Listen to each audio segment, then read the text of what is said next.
예수님의 가족관이라는 지하에서 오늘 말씀을 함께 나누며 은혜를 받고자 합니다. 우리가 어제는 예수님이 미쳤다 하는 그런 소리를 들을 정도로 식사할 겨를 없이 그렇게 온전히 사역에 헌신했던 그런 모습들을 보는데, 그런 모습들을 보면서 그의 친족들은 와서 예수가 미쳤다, 그러는 얘기에 동조하고 있습니다. 물론 친족들은 이제 그 예수를 붙들러 나온 거죠. 붙들러 나온 거는 예수님이 정말 미쳤다라고 생각하는 부분도 없지 않아 있겠지만, 그보다는 예수를 보호하고 싶어서 그랬을 수도 있습니다.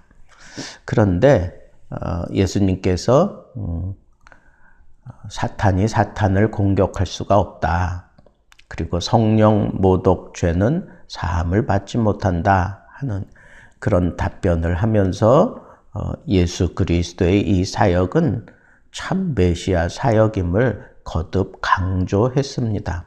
그랬더니 거기 있는 사람들 가운데 여기 당신의 어머니와 당신의 가족들이 와 있다라고 그러면서 무언가 또 시비를 거는 그런 내용이 오늘 본문 말씀의 내용입니다.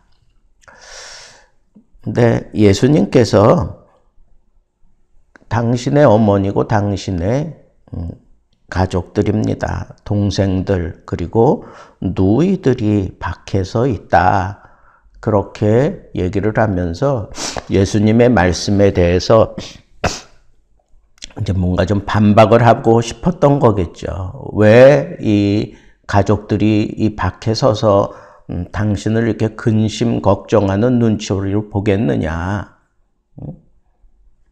당신은 정말 이 사역이 옳다면 가족들에게조차 왜 이렇게 인정받지 못한 그런 사역을 하고 있는 것이냐 하는 식으로 이제 예수님에게 질문을 던진 거예요. 그랬을 때 예수님께서 누가 내 모친이고 누가 내 가족이냐, 그러면서 예수를 따르는 그 제자들을 가리켜서 보라,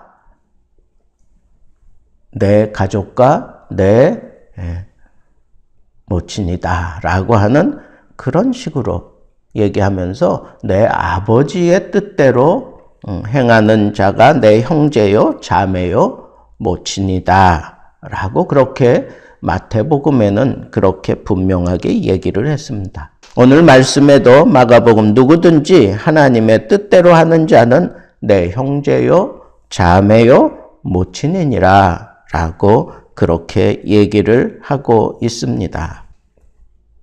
또 동일한 기사를 다루고 있는 누가복음도 내 모친과 내 동생들은 곧 하나님의 말씀을 듣고 행하는 이 사람들이라, 그렇게 얘기를 하면서 지금 예수님께 어떤 도전을 해왔던 사람들을 아주 일축해 버리고 있는 내용이 나와 있습니다. 이런 본문을 가지고 연구하면서 과연 예수님은 가정적인 사람이었나 라고 그렇게 의심을 가진 사람들도 있습니다. 그들의 생각을 들어보면 일면 우리가 수긍할 그런 내용들도 있습니다. 왜냐하면 예수님을 찾아 나선 그 가족들은 예수님이 미쳤다는 소식을 들었기 때문에 왔습니다.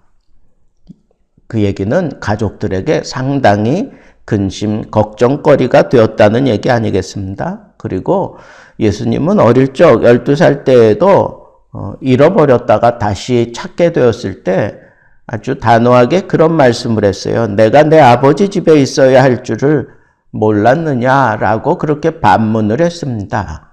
그 얘기는 육신의 아버지를 순간 서운하게 만들 수 있는 그런 답변이 틀림없습니다. 또 가나 혼인 잔치 때에도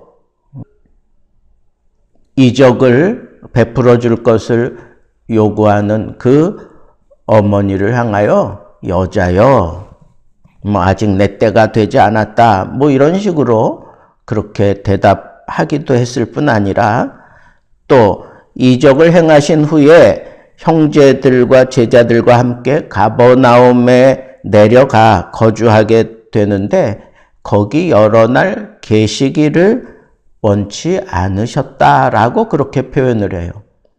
어떤 이적을 행하고 난 다음에 이 가족들에게 어떤 깊은 상처를 줄 수도 있는 일들이 일어날 수도 있을 것 같다라고 생각해서 예수님께서 그 가족들과 함께 머물러 있는 것을 원치 않고 떠나셨다라고 그렇게 얘기를 합니다. 이 사실도 우리가 일면 이해할 수 있어요. 유명한 연예인이 되면 그 가족들 보호하기 위해서 가족들 공개 안 하잖아요. 그만큼 그 가족들이 입는 피해는 막상 당해본 사람 아니고는 말을 할 수가 없을 정도인 것을 우리는 너무 잘 알고 있습니다. 그러니까 이런 여러 가지들을 생각해서 예수님이 그 자리에 머물러 있는 것을 원치 않으시고 떠나셨다라고 생각할 수도 있을 것입니다. 그러나 무엇보다도 이미 예수 그리스도께서 이런 반응을 보이시는 것은 이미 예수님의 공생애가 시작되었어요. 메시아로서의 공생애가 시작되었기 때문에 가족들에게 매여 있을 수 없는 그런 위치였다고 하는 사실을 우리가 잊지 말아야 할 것입니다. 또 예수님 사역 막바지에 이르러서는 그 형제들이 찾아와서 당신의 행하는 일을 제자들도 보게 이 집을 떠나서 유대로 가라고 그렇게 막 떠미는 장면이 나타납니다. 이때까지도 그 형제들은 예수를 메시아로 믿지 않았기 때문에 그랬습니다. 형제들 몰래 이렇게 사역하고 있는 그런 모습을 우리는 그 뒤를 이어서 볼 수가 있습니다.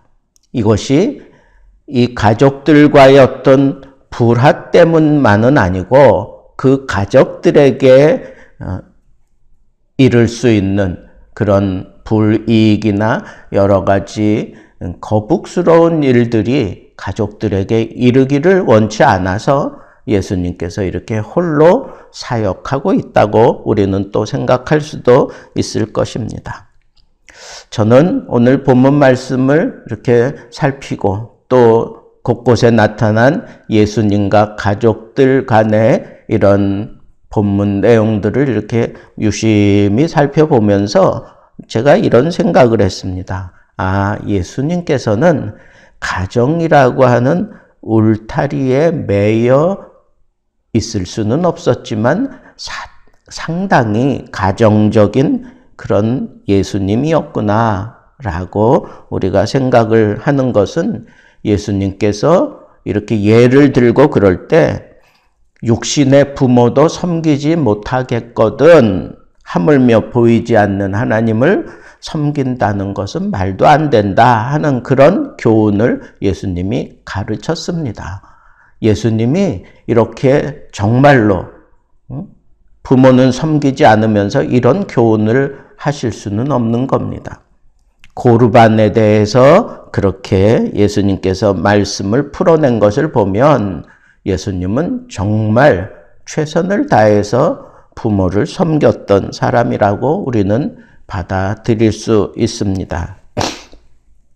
또 부모에게 효를 다하고 마지막까지 그가 죽음을 바로 코앞에 두고 죽어가면서도 어머니 걱정을 하는 그런 모습을 우리는 십자가에 달린 예수 그리스도에게서 우리가 알 수 있습니다. 그래서 요한에게 이제부터는 너의 어머니다 그러면서 그 제자에게 늙은 어머니를 맡기고 운명하시는 그런 모습도 우리가 볼 수 있습니다.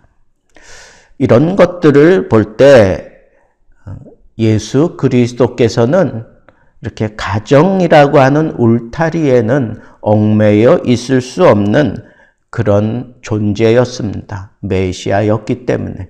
그리고 예수 그리스도께서 궁극적으로 이 메시아 사역을 통해서 이루고자 했던 것은 어쩌면 정말 큰 가족이었습니다. 큰 가족. 천국 가족이었습니다. 그래서 예수 그리스도께서 자기 가정의 울타리에만 머물러 있을 수는 없었습니다. 그럼에도 불구하고 그에게서 묻어나는 그런 가정적인 그런 모습을 우리는 성경에서 많이 찾아볼 수가 있습니다. 그런데 예수님께서 누가 내 모친이며 누가 내 동생이냐라고 그렇게 물었을 때 거기에 보면 모든 사람들이 의아하게 생각했을 겁니다. 바로 어머니를 앞에 두고 그리고 동생들을 앞에 두고 누가 내 어머니고 누가 내 가족이냐라고 물었던 것은 사람들은 상당히 참 곤란해했을 겁니다. 그런데 예수님이 그 다음에 이런 말씀을 하셨어요. 누구든지 내 아버지의 뜻대로 행하는 자면 내 가족이고 내 모친이다 라고 그렇게 대답을 해서 예수님의 이 가족은 더 넓은 공동체를 가지고 있는 거구나 라고 하는 사실을 우리가 깨달을 수 있습니다. 그래서 누구든지 이 말은 정말 말 그대로 신분 고하를 막론하고 남녀노소를 막론하고 그리고 신분이 높든지 낮든지 어떤 민족이든지 간에 그런 건 아무짝에도 쓸모없고 모든 사람이라면 그 어떤 사람이라도 예수 그리스도의 가족이 될 수 있다라고 하는 이런 개방성이 있다는 거예요. 우주적인 그런 개방성을 가지고 있고 다만 한 가지 그 가운데에서도 제한적이에요. 하나님의 말씀을 듣고 뜻대로 행하는 자가 바로 내 가족이다라고 예수님께서 말씀하셨기 때문에 하나님의 말씀을 듣고 행하는 자가 하나님의 진정한 가족이구나. 예수 그리스도를 믿어 하나님의 자녀가 되고 난 이후에도 하나님의 뜻을 따라 그리고 하나님이 원하시는 그런 말씀을 그대로 실천하며 살아갈 때 진정 그 사람이 예수 그리스도의 가족으로서 부끄럽지 않은 그런 삶을 살고 있구나라고 우리가 얼마든지 판단할 수 있겠다 하는 그런 생각까지 우리는 알 수 있습니다. 여기서 우리는 아주 굉장한 교훈 하나를 깨닫는데 그것이 뭐냐 하면 예수 안에서 우리는 한 가족이다라고 하는 예수 안에서 우리는 한 가족이다. 그렇기 때문에 우리는 혈연에 얽매일 필요도 없고 학연에 얽매일 필요도 없고 지연에 얽매일 필요가 전혀 없습니다.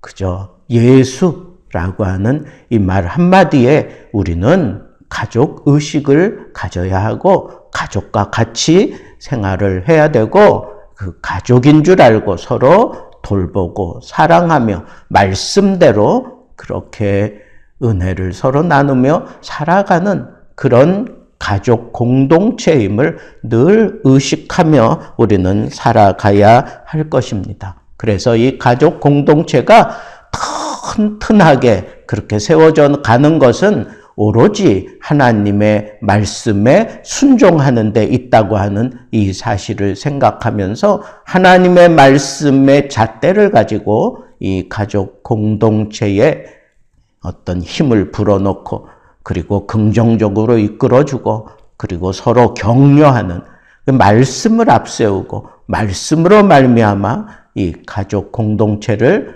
지혜롭게 튼튼하게 그렇게 이끌어갈 줄 아는 지혜로운 하나님의 가족들 되기를 우리 주님의 이름으로 축복합니다.